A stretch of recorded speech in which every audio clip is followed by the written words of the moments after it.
Palaso kigambibwa mbu yalumbye ekiro ekikeesezza olwaleero. www.expresstv1.co.ug.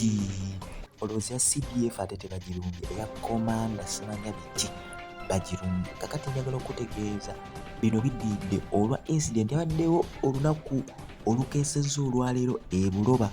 Ttiimu ya Alien Skin bwe yalumbye Palaso bamufuidde bipasupre, kigambibwa mbu era bamukubye mbu. Then in retaliation okukola counter offense, okukola kye bayita Palaso yasoose n'akola kye bayita bakiyita batya to regroup bwe baba bakubye, then addayo n'akuŋŋaanya ne balumba akabira.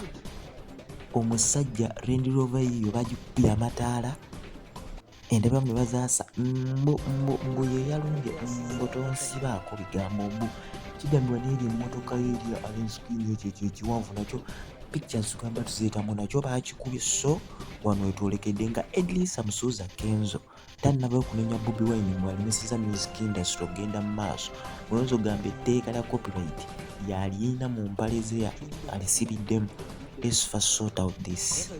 Violence negenda mu maaso, police wetavayo ku kino, somebody is going to lose his life.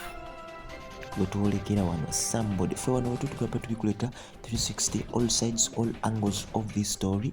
We're going to be digging deeper than tumanyi what exactly is really happening.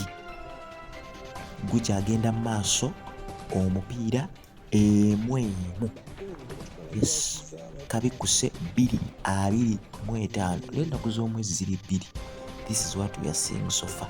Violence. Kati violence eno eba esoose kulabikira mu bayimbi. What are we expecting in this political year election yalingiya?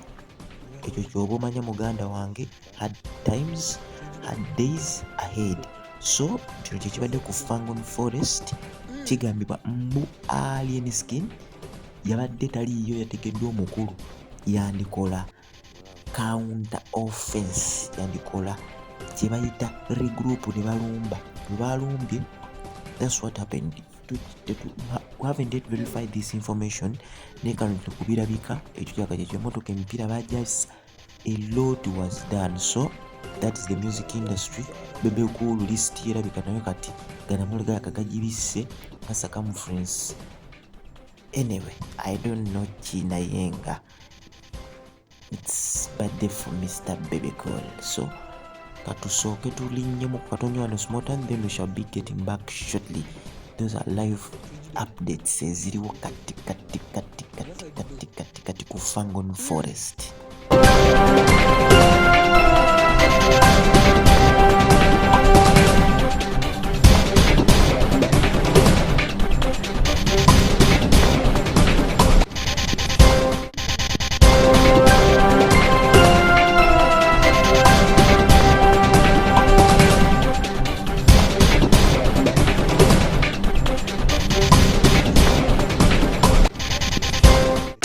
Ladies and gentlemen, you must tune your bass, tune your bass. The long-term benefits of bass have been proved by scientists.